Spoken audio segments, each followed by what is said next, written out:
Hello, everyone. Welcome to another episode of Dumbfi. Today is episode 3 of my three-part series for Spider-Man movies. Today, we talk about Tom Holland and his outing as Spider-Man. So let's jump into it.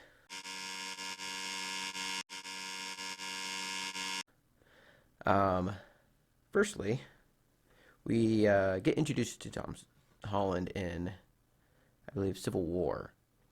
Um, Minor role, but very effective. Um,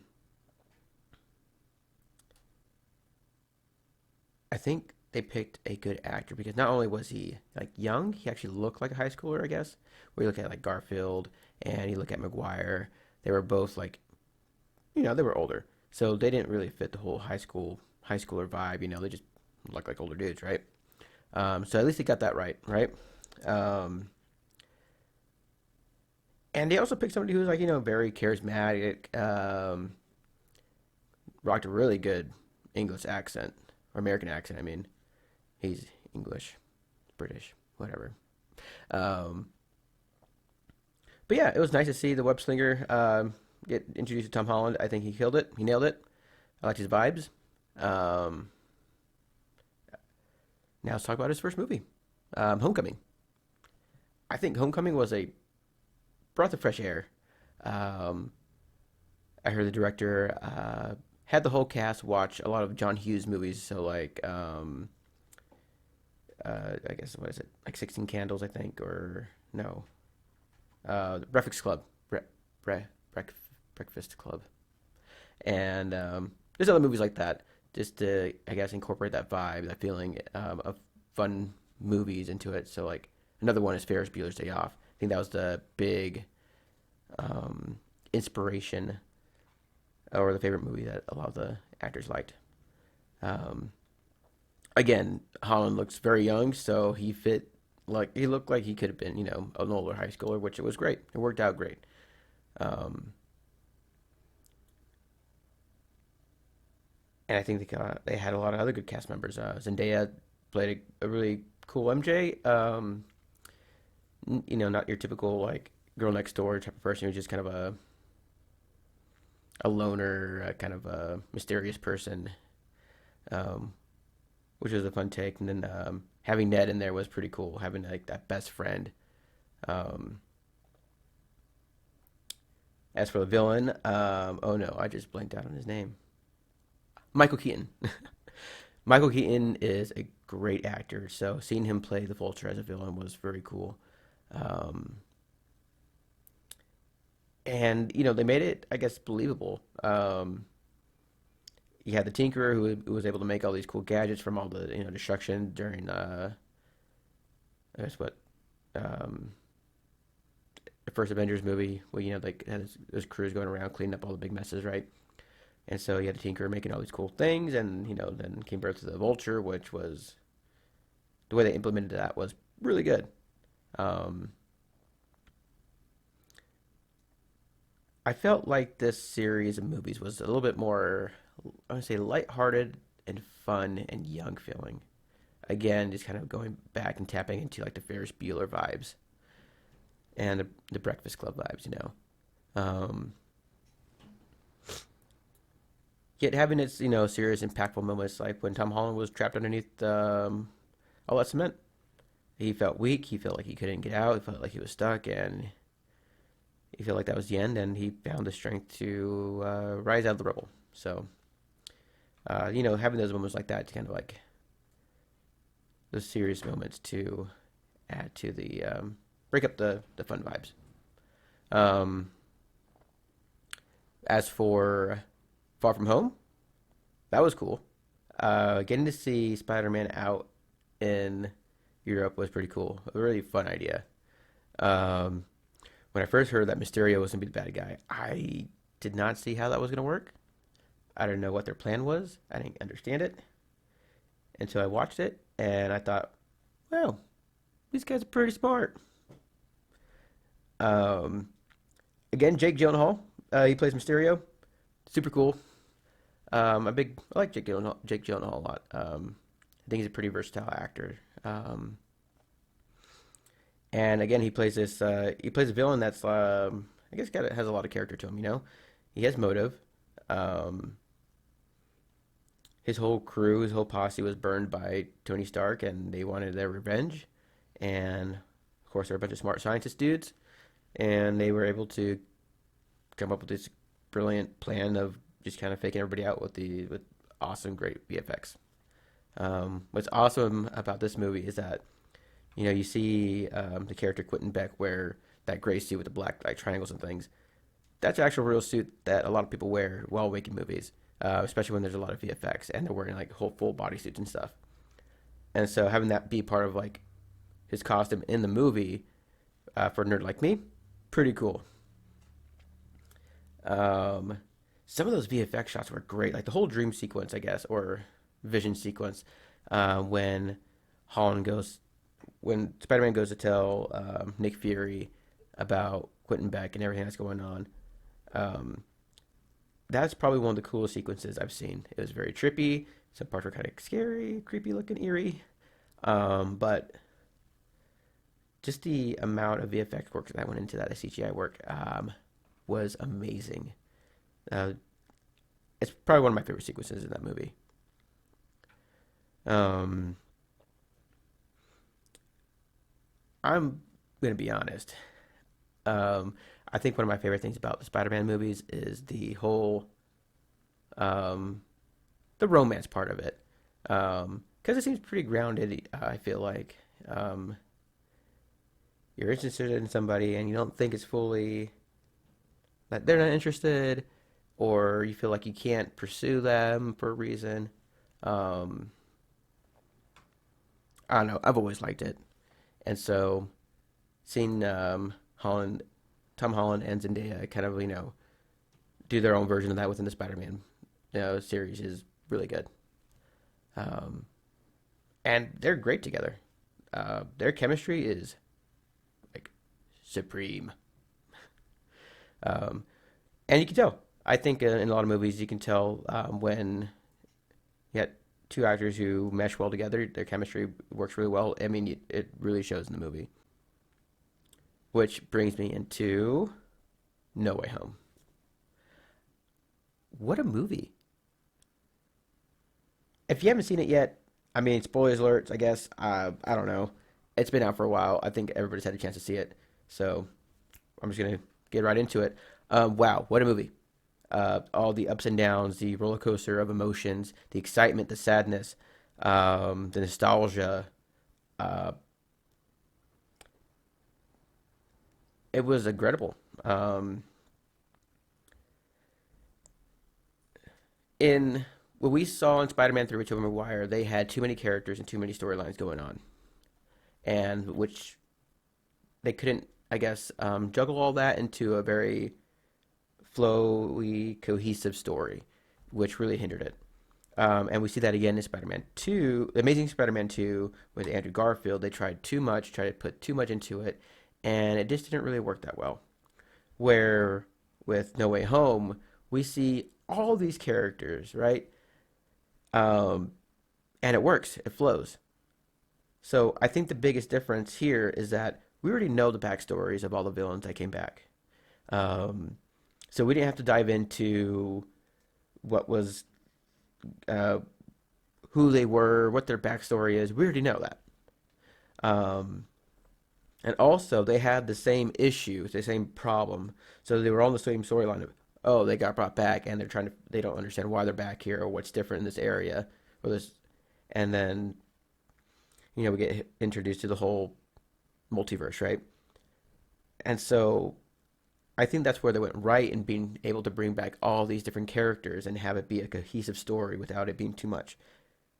We had the foundation, and they gave them all the same, I guess, background story of, oh snap, how did we get here? What's going on? Um, the again, this is nostalgia, being able to see the Green Goblin again, Doctor Octavius, being able to see Electro actually be done right. Like I said earlier, wasn't a fan of the blue version of him in the Amazing Spider-Man 2. Was not a cool look. Um, finally did him some justice. Gave Jamie Foxx another round of playing a cooler version of Electro, um, which again I've said before. I think he makes a really good villain. Jamie Foxx can play a villain very well. Um,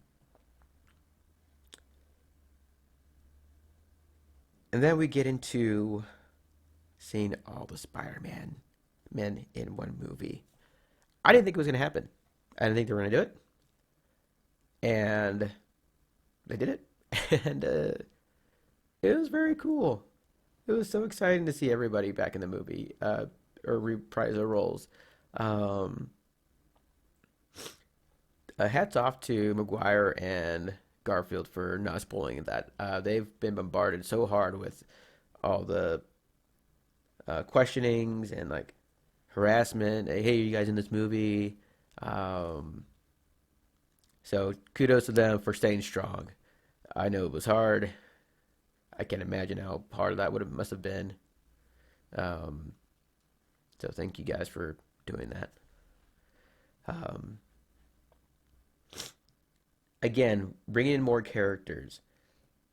We already know their backgrounds. We know their um, mannerisms, their character types, how they differ from each other, um, their different quirks as their version of Spider-Man and Peter Parker. Um, so they were able to play off that very well. Um, we were able to follow that and not feel like it was too much crammed into a movie. Um,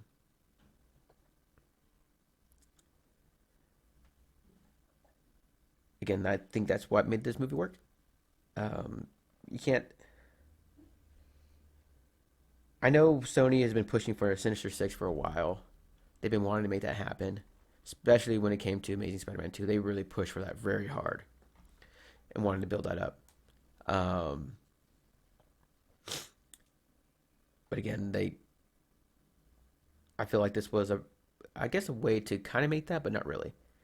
Um, and again, just the execution of the story, it made sense. It flowed, very cohesive. It wasn't. I didn't feel crammed with all this stuff going on. Um, as for the sad parts, I cried twice. I'm not gonna lie, cried twice. First time was when Aunt May died. I didn't see that coming. Um, and I cried because it was very sad. um, Having in the first two, McGuire and Garfield having Uncle Ben die twice, having to see him die twice, I'm kind of glad with Tom Holland they kind of got away with the whole Uncle Ben storyline and just stuck with his uh, Peter Parker's relationship with his Aunt May, which I thought was cool. It was fun as they're both young, and so um, it was, I don't know, I guess a funner version of seeing their relationship instead of some super serious all the time. Um, and so, of course, her role in the movie was big because she was a big part, giving him advice like on how to be, what type of man to be. Um, of course, quoting the famous line, "With great power comes great responsibility." He and her say that um, as she's in Peter's arms, very, very injured. Was very impactful, very powerful. Um, it was a very sad moment. Um, the other part I cried at was Andrew Garfield saving MJ when she was falling. Um, and of course, seeing him cry when he did it because he had his second chance because he lost Gwen Stacy that way. He wasn't able to save her, and him being able to have that redemption was again super powerful, super I guess I don't say rewarding, but redeeming, and um, It brought me to tears again. um,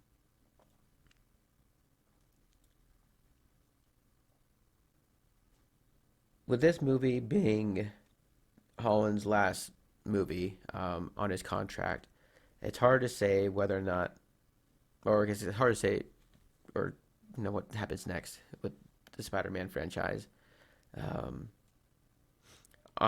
like obviously Sony and Marvel struck gold when partnering and making this big deal to share Spider-Man in the MCU because Sony owns the rights to Spider-Man.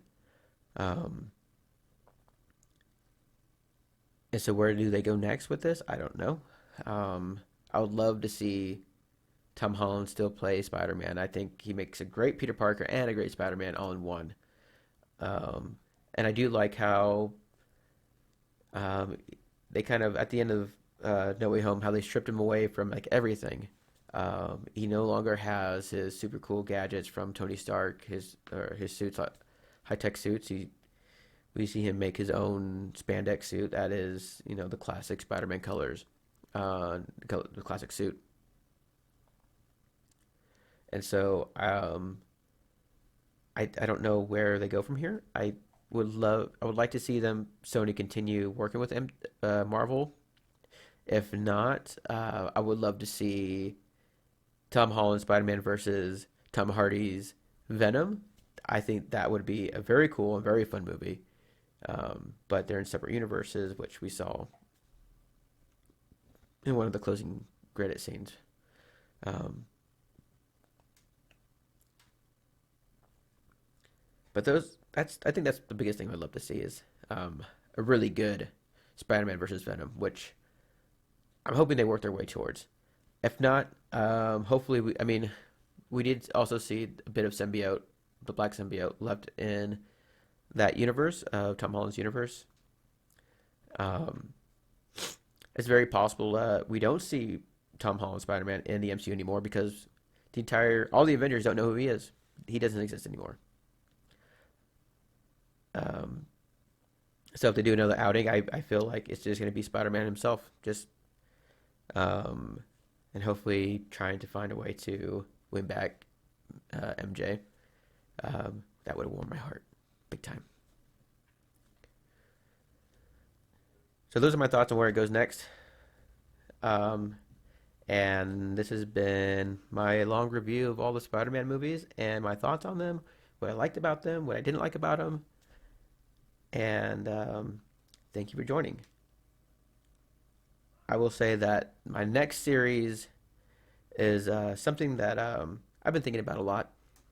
Is the phrase "the American Dream,"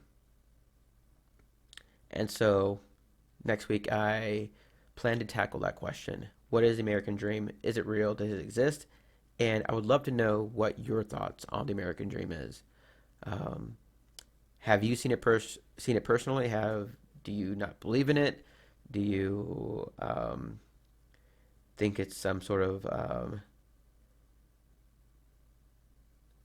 fantasy for only certain types of people? Um, Only certain people can achieve it, or like I said, if it doesn't exist, then what? Why do you think we made it up? Um, but yes, that's what I like to dive into is the American Dream, and hopefully it sparks some good conversation. And I don't know, maybe see if it applies to modern day society today, modern day America. So tune in for next week's episode of that, and I look forward to seeing you guys again. Until next time.